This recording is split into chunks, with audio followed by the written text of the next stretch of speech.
Is everything okay? Hello. Yes. Hello friends. This is Sandeep Jaiswal. Welcome to my YouTube channel Super Angels Academy. 2 दिन के break के बाद हम फिर वापस आ गए हैं और हम कंटिन्यू कर रहे हैं 10th क्लास का साइंस का topic life process. Lesson number 6 से हम पहुंच चुके हैं रेस्पिरेशन पे।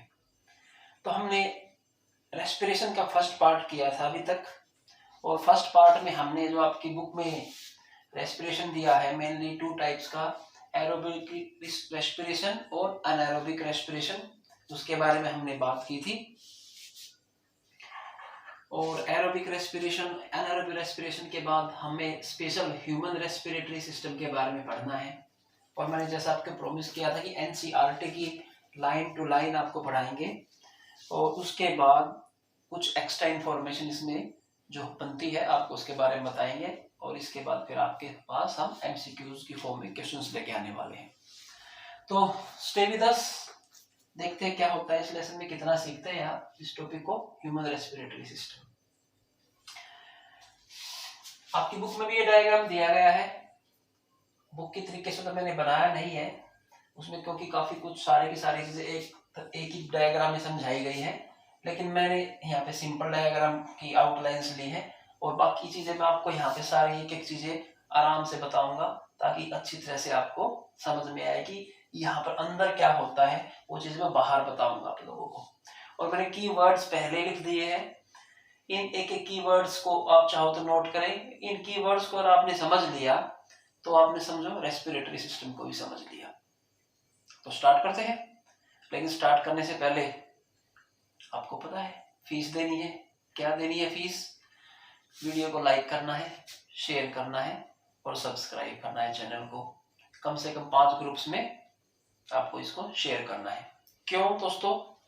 क्योंकि हमें एजुकेशन लॉकडाउन में सभी के पास पहुंचानी है, तो आपको करना पड़ेगा, ऐसा तो करना ही पड़ेगा।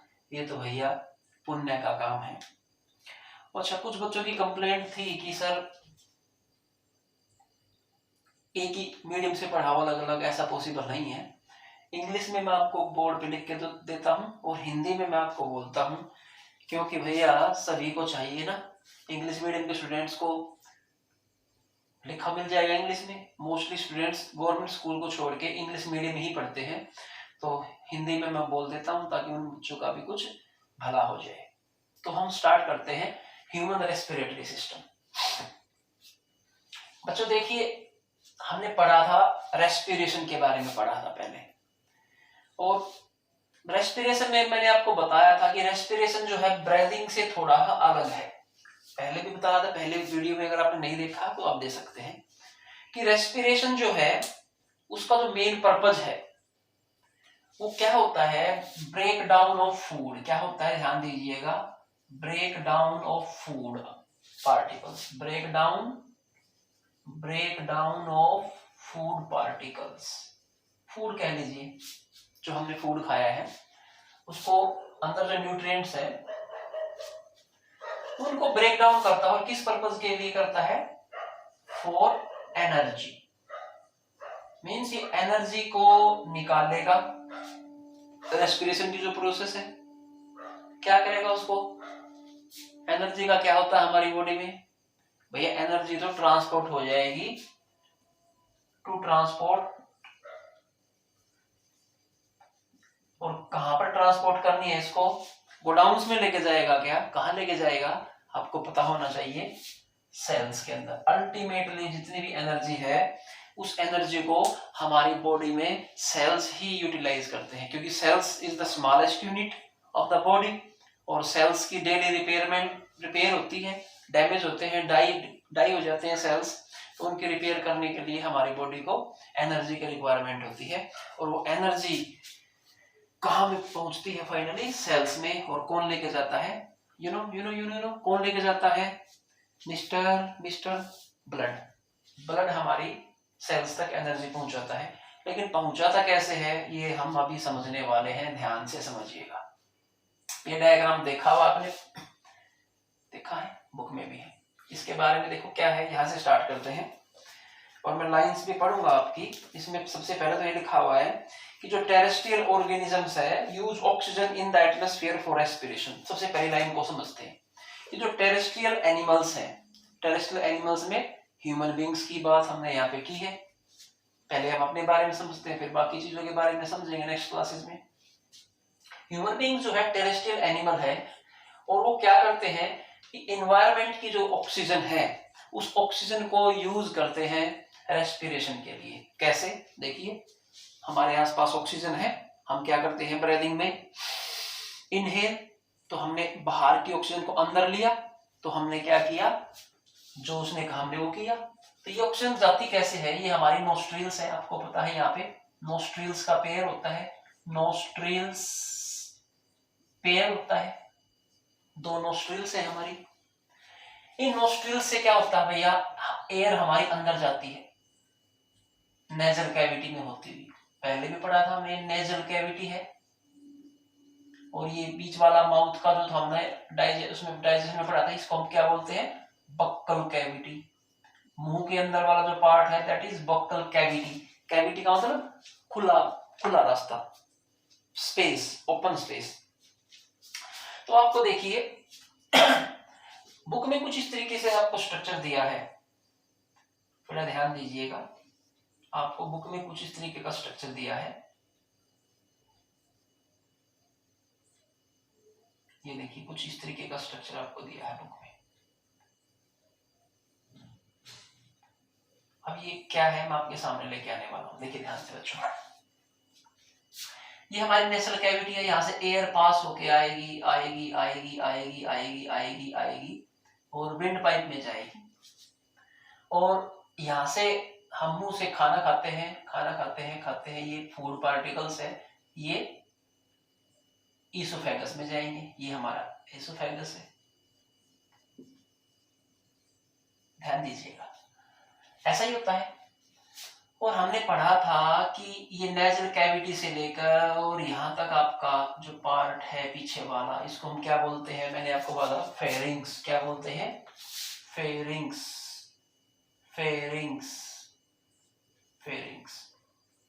तो फेरिंग्स के बारे में अगर हम बात करें तो देखिए ध्यान से, फेरिंग्स एक कॉमन पार्ट है जिसमें फूड पाइप भी हमारा आता है और विंड पाइप भी आता है। फूड पाइप, ईसोफेगस, और विंड पाइप, विंड पाइप का दूसरा नाम क्या है भैया? विंड पाइप का दूसरा नाम है ट्रैकिया। ट्रैकिया, ट्रैकिया हमने पढ़ लिया, फेरिंग्स पढ़ लिया। लैरिंग्स, लैरिंग्स मैंने क्या बताया था, अभी पढ़ेंगे, लैरिंग्स के बारे में पढ़ेंगे। तो फेरिंग्स क्या है? हमारा एक कॉमन पैसेज है। फेरिंग्स को हम क्या बोल सकते हैं? Common passage for air and food. और हमने कल पढ़ा था कि एक एपिग्लोटिस होता है, एपिग्लोटिस। क्या पढ़ा था? एपिग्लोटिस। और एपिग्लोटिस क्या करता है बच्चों? एपिग्लोटिस क्या करता है, देखिए हमने पढ़ा था कि एपिग्लोटिस जो होता है ये इसका ओपनिंग है, यहाँ पे एयर की ओपनिंग है, तो यहाँ से तो एयर जाएगी अंदर, एयर जाएगी, और इसकी ओपनिंग है, यहाँ से फूड अंदर जाएगा। Is that clear? तो दोनों की ओपनिंग है, ठीक है, दोनों की ओपनिंग है। तो जो एयर की, एयर पाइप की ओपनिंग है उसको बोलते हैं ग्लोटिस, और जो फूड पाइप की ओपनिंग है उसको बोलते हैं ग्यूलेट। ये अगर एक नंबर का क्वेश्चन आपसे पूछा जाए तो देखिए मैंने आपको ये भी बता दिया है, ये पॉइंट सब इस यहाँ पे कवर होते जाएंगे आपके। और कल हमने पढ़ा था कि जो हम फूड खाते हैं, तो कई बार जब हम खाते खाते फूड खाते खाते बोलते हैं तो क्या होता है, समटाइम्स क्या होता है कि ये जो फूड पार्टिकल्स हैं इस तरफ भी मूव कर सकते हैं और ये विंड पाइप में एंट्री कर सकते हैं। तो इन विंड पाइप में फूड की एंट्री को रोकने के लिए हमने क्या बताया था कि इसके ऊपर एक ढक्कन होता है, लीफ टाइप स्ट्रक्चर होता है, लीफ टाइप स्ट्रक्चर होता है, जैसे पत्ता होता है कोई, ऐसा एक पत्ते टाइप का लीफ टाइप स्ट्रक्चर होता है। जैसे ऐसे देखिए आप, ये आपका पाइप है, फूड पाइप, एयर पाइप, और इसके ऊपर एक ऐसे स्ट्रक्चर है जो इसको कवर करता है। जब ये हम फूड को स्वेलो करते हैं तो इसको कवर कर लेता है। तो इस कवर ओपनिंग के ऊपर जो कवर है, ढक्कन है, इसका ही हमने क्या नाम बताया था, एपिग्लोटिस। कल हमने पढ़ा था इसके बारे में, एपिग्लोटिस। यहां तक हमारा समझ में आया आपकी बात।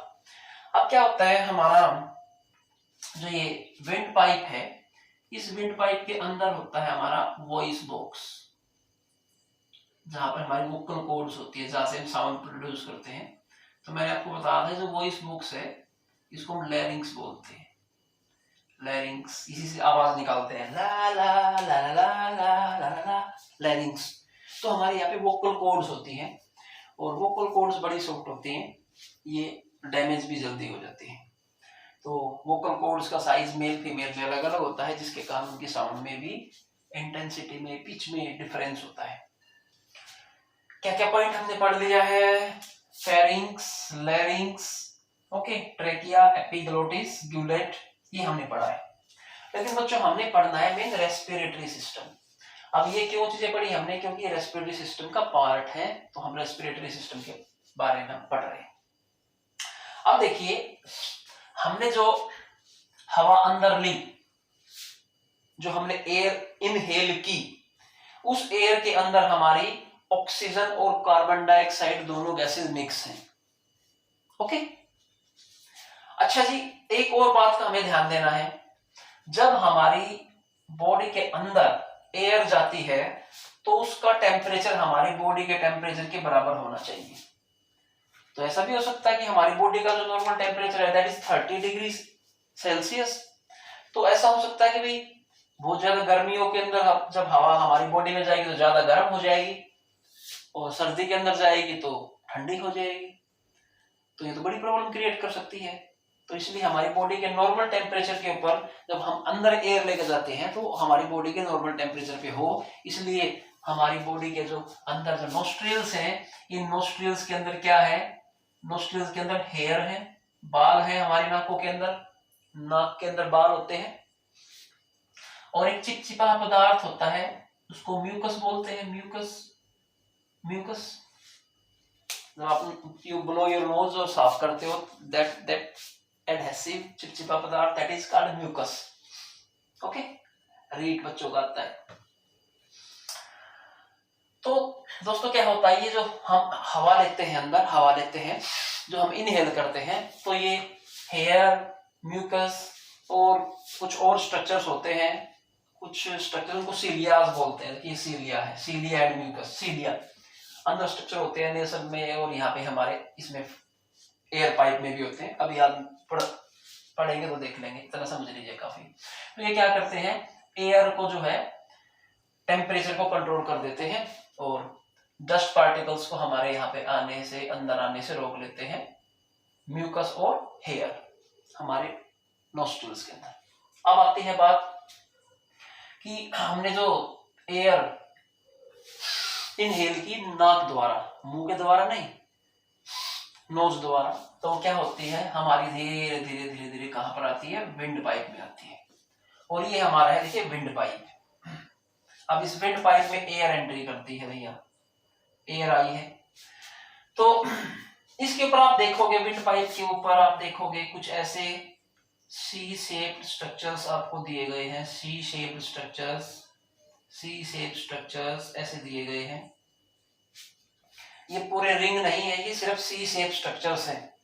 क्या है ये, सी शेप्ड स्ट्रक्चर्स हैं हमारे, नॉट रिंग्स, ध्यान रखना, नॉट सर्कुलर, सर्कुलर नहीं है ये, हमारे सिर्फ फ्रंट साइड में होते हैं, आगे की तरफ होते हैं।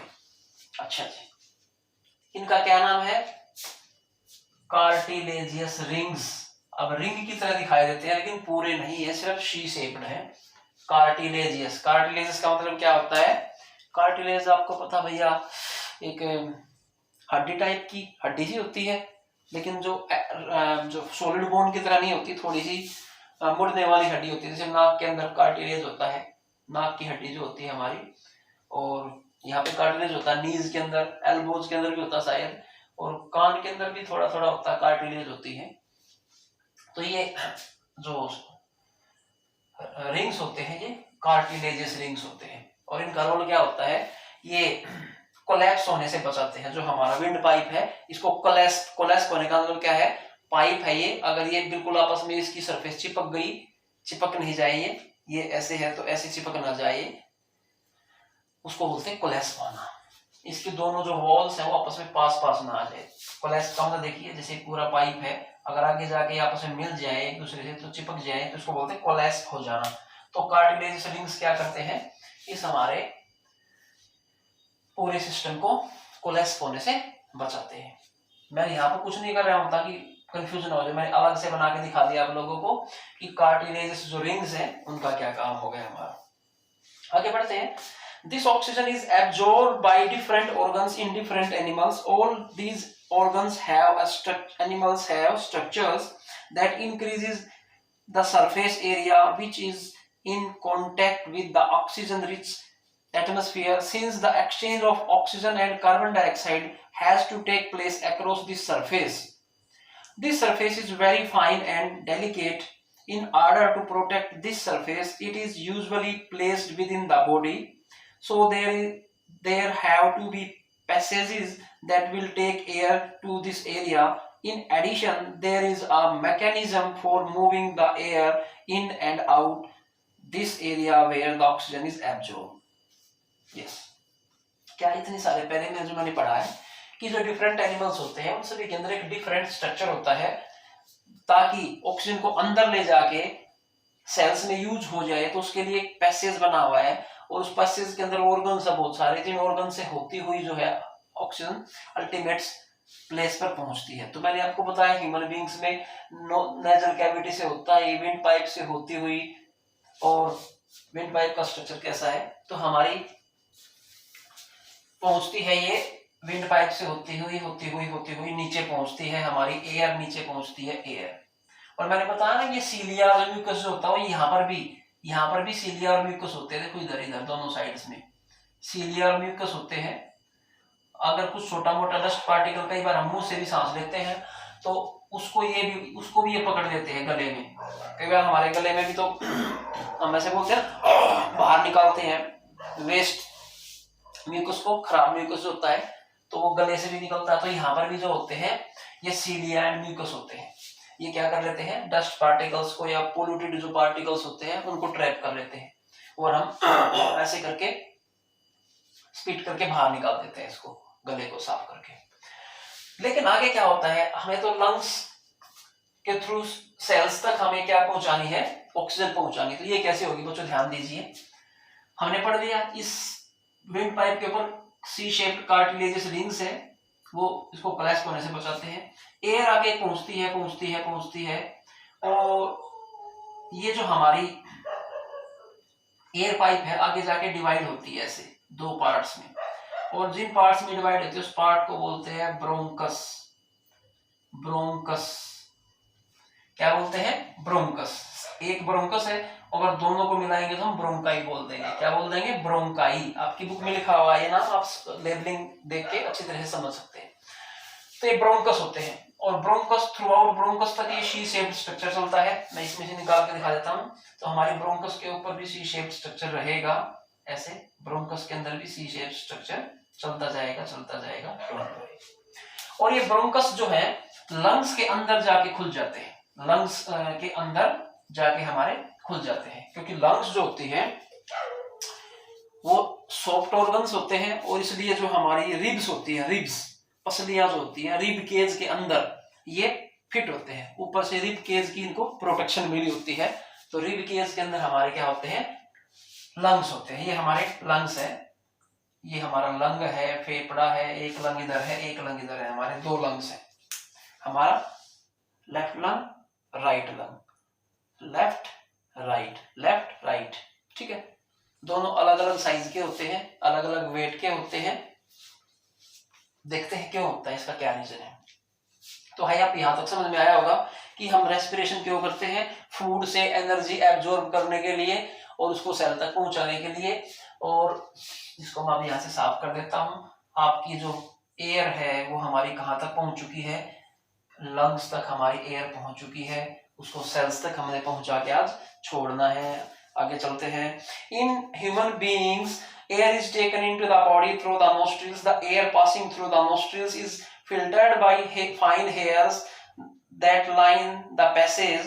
The passage is also lined with mucus which helps in this process. अभी मैंने बता दिया hair and mucus. From here the air passes through the throat, गले से जाती है, and into the lungs, तो throat गले से पास होती हुई हमारी lungs में पहुंच गई है. Rings of cartilages are present in the throat. throat में जो cartilages rings अभी मैंने बताए थे C shaped होते हैं. These ensure that the air passage does not collapse. Is that clear? यहाँ तक ओके है. चलिए आगे चलते हैं. आगे क्या लिखा हुआ है आपके नेक्स्ट पेज पे 104 पेज पे स्ट्रक्चर दिया हुआ है. Nasal passage, mouth cavity, pharynx, larynx, trachea, cartilaginous rings, lungs, ribs cage, diaphragm, muscular diaphragm. ठीक है, ब्रोंकस तक हम पहुंच गए हैं. और हमारे ब्रोंकस जो है लंग्स में खुलते हैं. ब्रोंकस, एक ब्रोंकस, दो ब्रोंकस, और हम इन दोनों को मिला के बोलेंगे ब्रोंकाई. अगर हम दोनों को मिला दें ब्रोंकाई, और ये अलग फिर फर्दर डिवाइड होते हैं. देखो अब क्या है, अब देखो लीवर को समझने की कोशिश कीजिए, सॉरी लंग्स को. ये देखिए ओनली लंग्स को समझने की कोशिश कीजिए. ये हमारे लंग्स हैं. थोड़ा बड़ा करके बनाता हूं आपकी बात. देखिए लंग्स को मैं थोड़ा सा बड़ा करके बनाता हूं. अब मैंने आपको बताया कि जो हमारा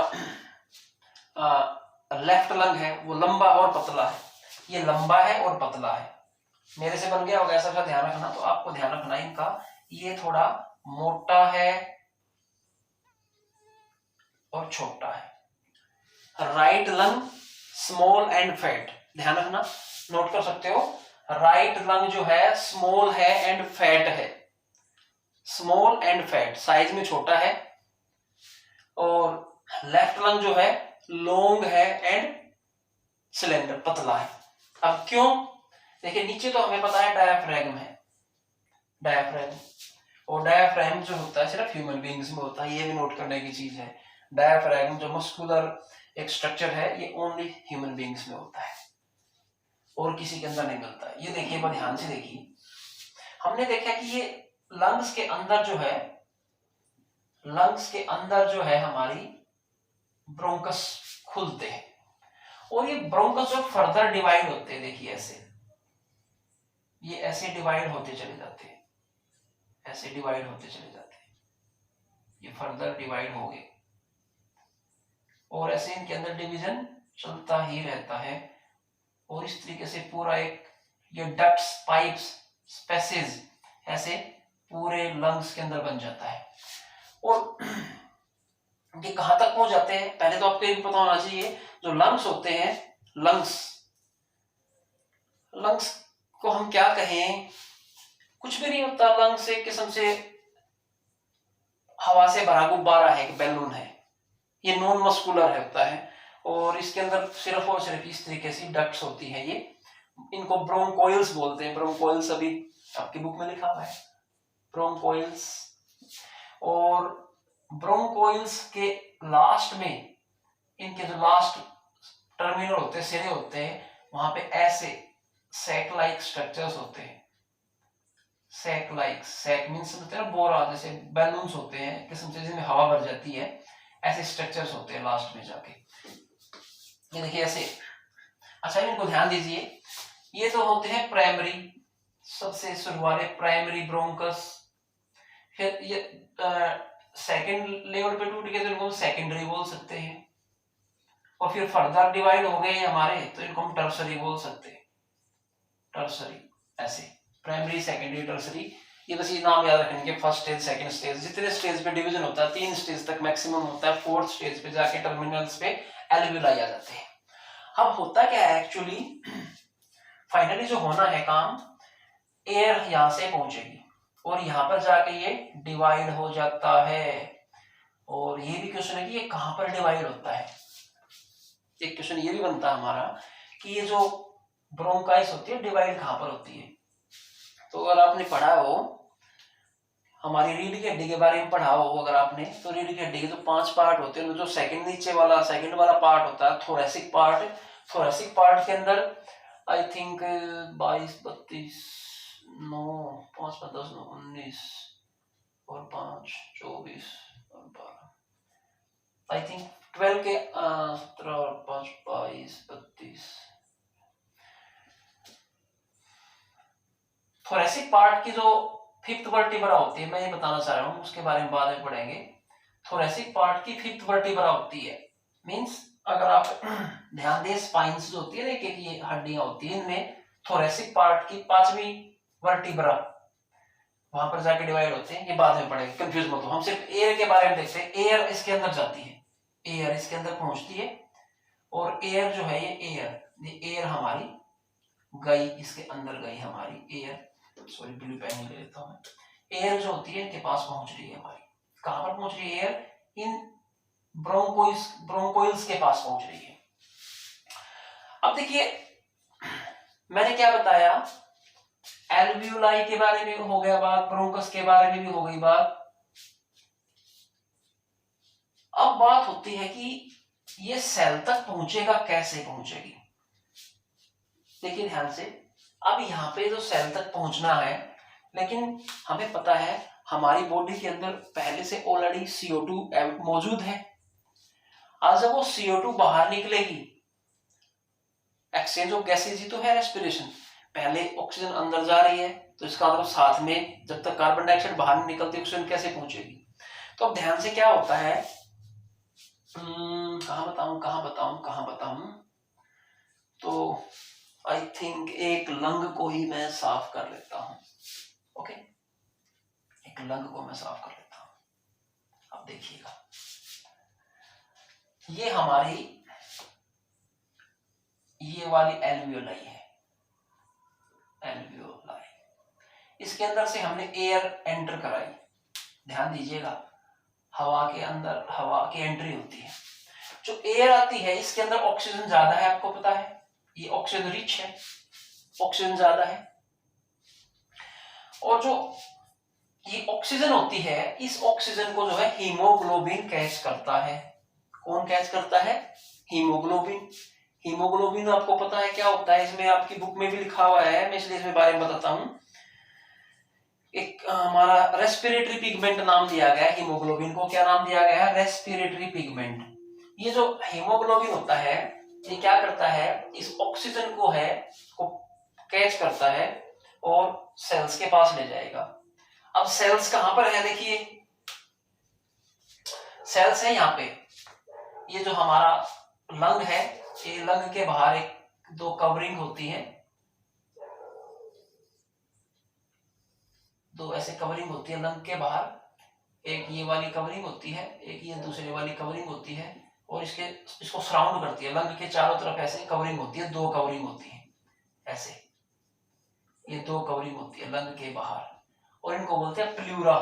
ये मैंने वर्ड दिया प्लूरा, एक इनर प्लूरा, एक आउटर प्लूरा, और इनके बीच में होता है खाली स्पेस जहां पे लिक्विड फिल होता है। सॉरी, प्लूरा नहीं, प्लूरा तो लिक्विड होता है हमारा, सॉरी, ये इनको क्या बोलेंगे, लेयर बोल देते, चलो, प्रोटेक्टिव लेयर होती है लंग्स के बाहर, प्रोटेक्टिव लेयर। इनके भी नाम होते हैं, पेरिटियल, विसरल, ऐसा कुछ नाम होता है। अभी आप देखिए हमारा ये क्या है, लिक्विड होता है दो लेयर के बीच में, इधर इधर भी देखिए, जैसे सपोज कीजिए ये एक ऐसे लेयर है, एक वाली लेयर ये वाली है, और दूसरी लेयर ये आपकी, जैसे ये अंदर वाली लेयर है, ये बाहर वाली लेयर है, ये ऐसे ऐसे ऐसे, ये बाहर वाली लेयर है, इनके बीच में जो है लिक्विड है, ये प्लूरा, ये चारों तरफ है इसके, लंग्स की चारों तरफ। अब होता क्या है, इस कवरिंग के बाद ऐसे ब्लड वेसल्स होती है, ब्लड वेसल्स होती है, यहाँ पे ब्लड होता है, ब्लड वेसल्स होती है। अब ये जो ऑक्सीजन है किसी भी तरीके से ब्लड के पास पहुंचनी है। ध्यान दीजिएगा, थोड़ा और होच ना हो जाए इसलिए मैं साफ करता हूं इसको। ये देखिए एक्चुअल टारगेट क्या है हमारा, कि ये जो हमारा ऑक्सीजन आई है हमारा बाहर से, इस ऑक्सीजन को हमने कहां पहुंचाना है, ब्लड के अंदर। ये हमारा ब्लड सेल है, यहाँ पे हमारी ब्लड सेल है, ब्लड सेल्स है, और इन्हीं के अंदर हीमोग्लोबिन है, आपको पता ब्लड के अंदर ही हीमोग्लोबिन है। तो जैसे जैसे जैसे भी करके हमें क्या करना है, ये ऑक्सीजन जो है हीमोग्लोबिन के पास पहुंचानी है, और ये हमारी बॉडी है, बॉडी के अंदर से जो है ये CO2 गैस इधर आई है, ये CO2 गैस है, और ये CO2 गैस जो है इधर से होती हुई अब निकलेगी बाहर और एल्वियोलाई के पास पहुंचानी है। और हमारी जो ऑक्सीजन आई है, ये ऑक्सीजन जो है ये अंदर आनी चाहिए और फिर ये हीमोग्लोबिन के साथ जो है पूरी बॉडी के अंदर फैल जानी चाहिए। तो हमेशा हमें क्या करना होता है, देखिए जब हम ध्यान दीजिएगा, अब यहाँ पे रोल होता है प्रेशर का। प्रेशर का कैसे रोल होता है, हमारा जो ऑक्सीजन होता है जो बाहर से बॉडी के अंदर आता है उसका प्रेशर ज्यादा होता है, हाई प्रेशर होता है।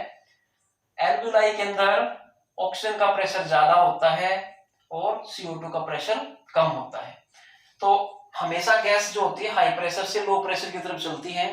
तो अब देखिए यहाँ पर हाई प्रेशर है ऑक्सीजन का, तो ये लो प्रेशर की तरफ चली जाएगी।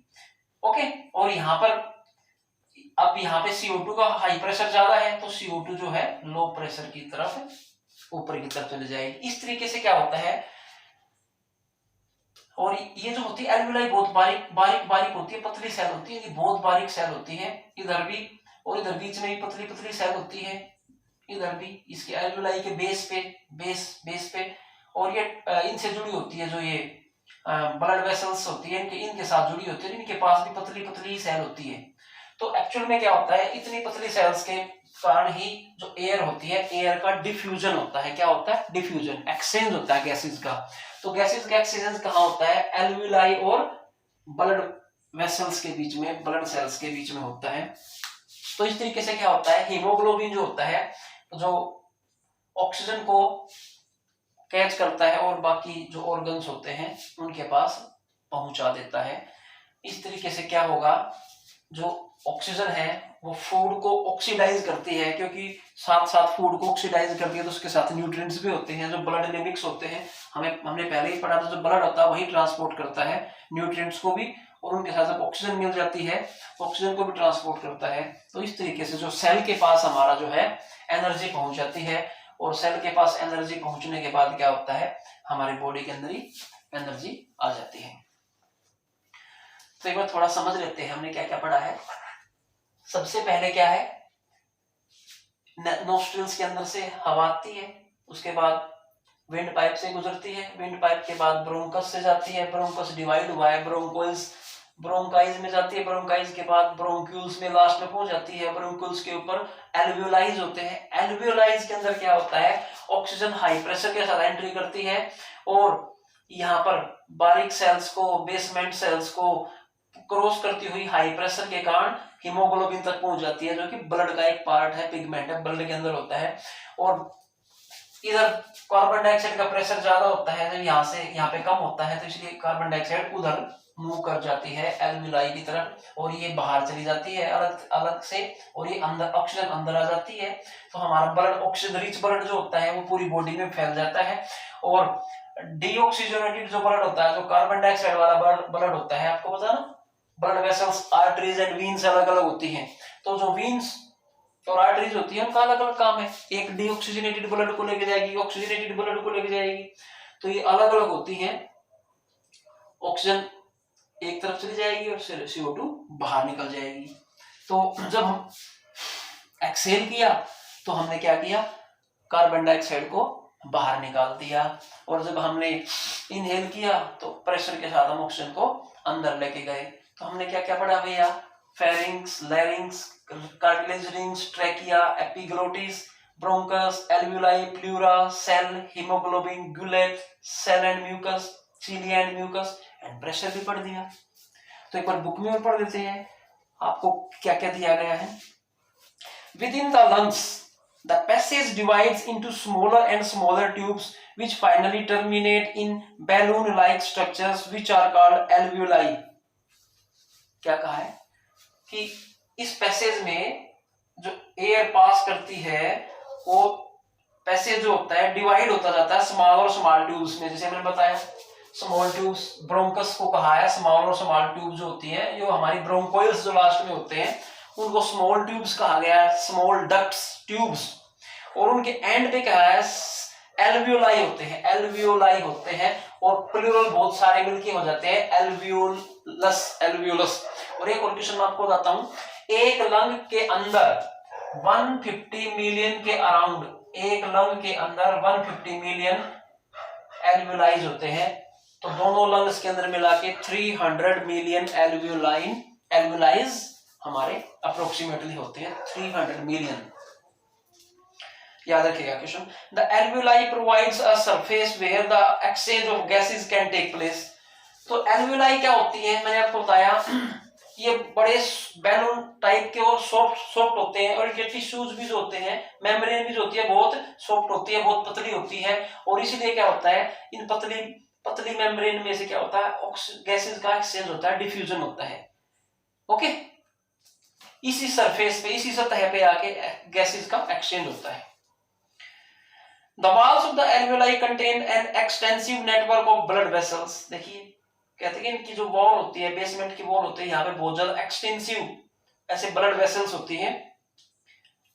When we, as we have seen in earlier years, when we breathe in, we lift our ribs and flatten our diaphragm। When we breathe in, जब हमने सांस लिया तो हमारी रिब्स जो है क्या है, रिब्स क्या होती है, ribs lift our ribs and flatten our diaphragm. देखिए ये जो डायफ्रैगम ऐसे मस्कुलर शेप में है, इसके ऊपर से जैसे ही ये वेट कम होगा, रिब्स ऊपर की तरफ जाएंगी, ribs outward, upward and forward motion, outward बाहर की तरफ निकलेंगे, ऊपर भी जाएंगे, ऊपर जाएंगे तो फ्लैट हो जाता है, सीधा हो जाता है। ये अब ये थोड़ा मुड़ा हुआ है, तो फिर बिल्कुल क्या हो जाएगा, जब हम इनहेल करेंगे तो ये फ्लैट हो जाएगा, और फिर एक्सहेल करेंगे फिर से पुरानी शेप में आ जाएगा। तो ये प्रोसेस होती है। आगे चलते हैं। And the chest cavity becomes larger as a result. ये चेस्ट कैविटी फूल के बड़ी हो जाती है, क्योंकि आउटवर्ड भी होती है ना मोशन इसकी। फिर because of this air is sucked into the lungs, और इस तरीके से लंग्स में एयर भर जाती है, and fills the expanded alveoli। और जब हम इनहेल करते हैं तो एल्वियोलाई तक इस तरीके से हमारी एयर पहुंचती है, और वो ऑक्सीजन रिच होती है, ऑक्सीजन उसके अंदर बहुत ज्यादा होती है। The blood brings carbon dioxide from the rest of the body for release into the alveoli। और जो ब्लड होता है वो बाकी बॉडी से हमारी क्या करता है, कार्बन डाइऑक्साइड इकट्ठी करके ले आता है, और यहाँ पर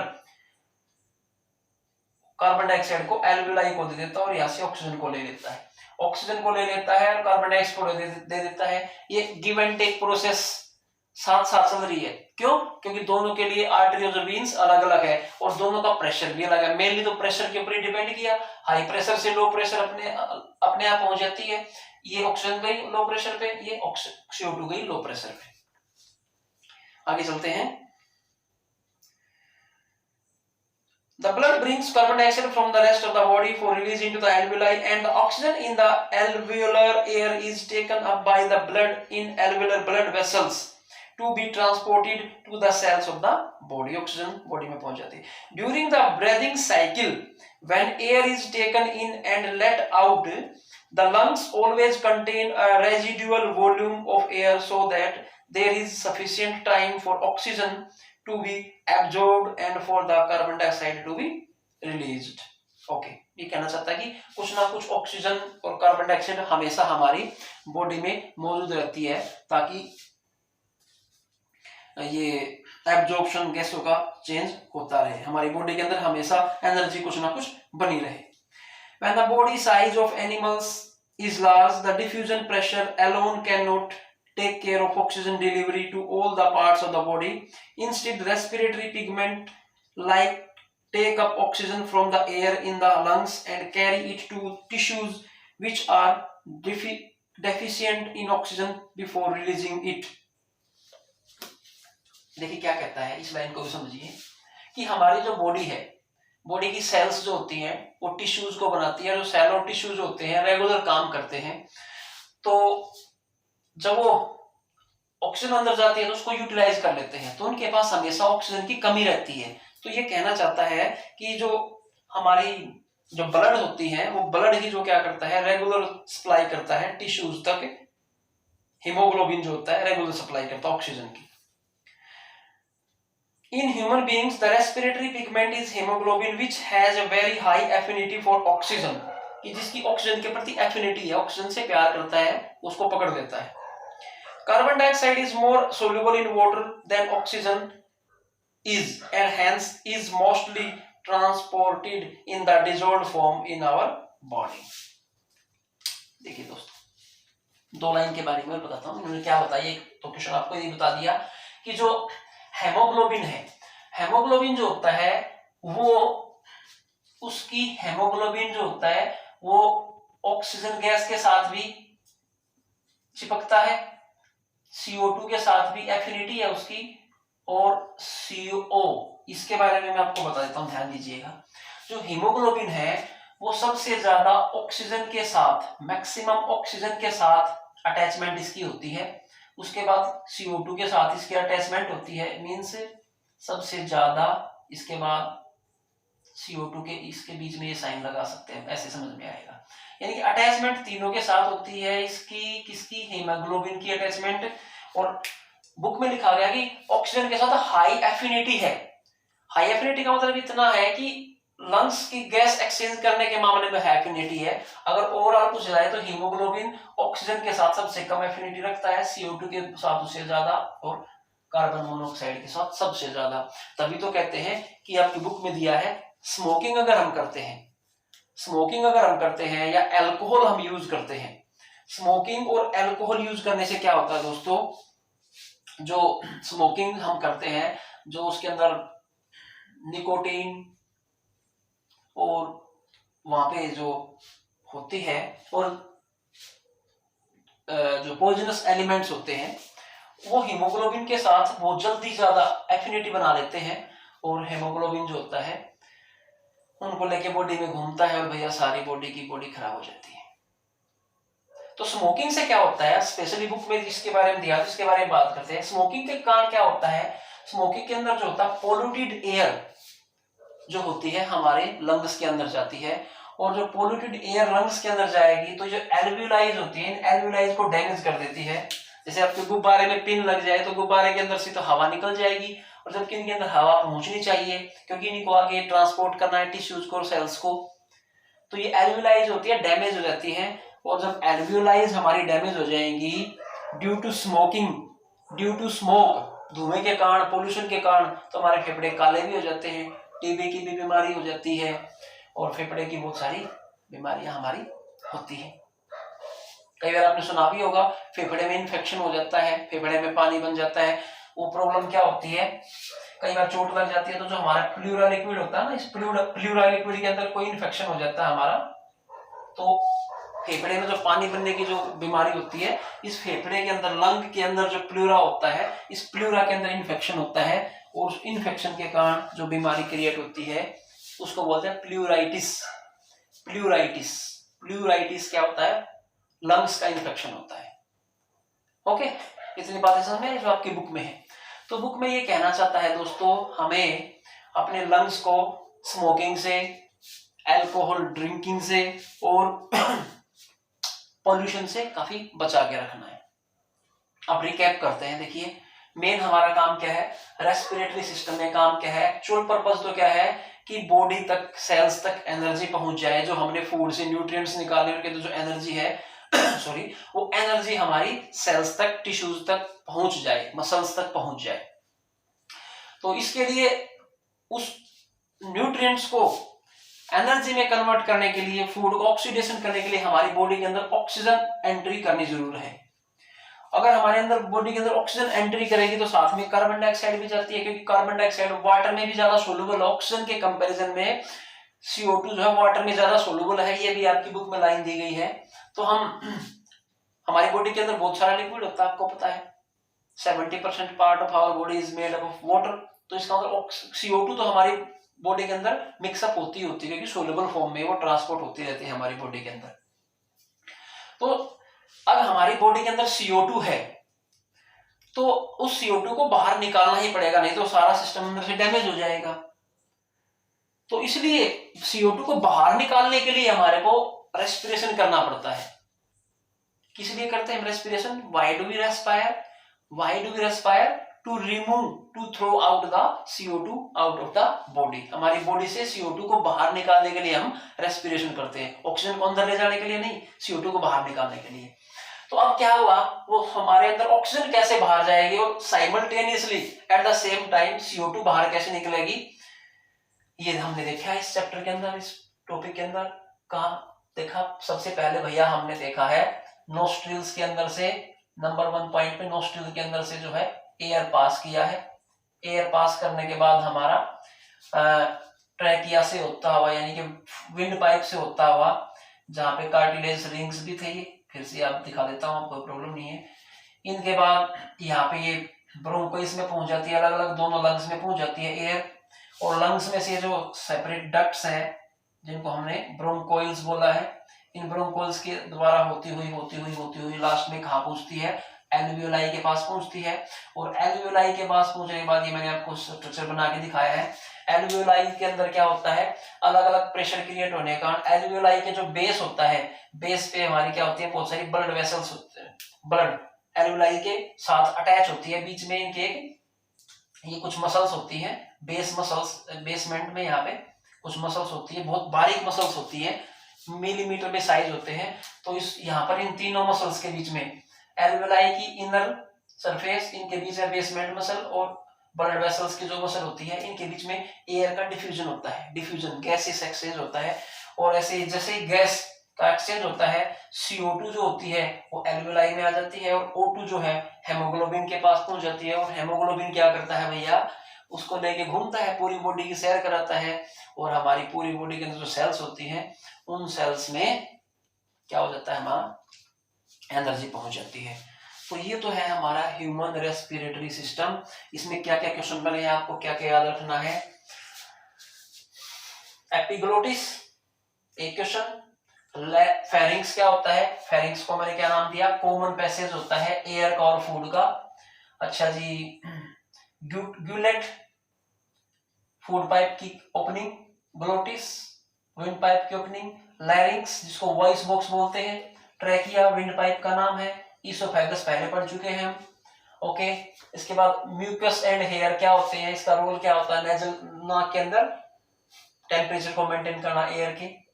ओके, इसके अंदर ब्रोंकस क्या होते हैं, ब्रोंकाइज क्या होती है, ब्रोंक्यूल्स क्या होते हैं, एल्वियोलाई क्या होता है, एल्वियोलाइज क्या होते हैं, एल्वियोलस क्या होते हैं, एक लंग में कितने होते हैं, दूसरे दोनों लंग में मिला के कितने होते हैं, एयर प्रेशर कहां पर ज्यादा होता है, ऑक्सीजन का कहां पर ज्यादा होता है, CO2 का कहां पर ज्यादा होता है, ये हमने पढ़ा। हीमोग्लोबिन की एफिनिटी किसके साथ सबसे ज्यादा है?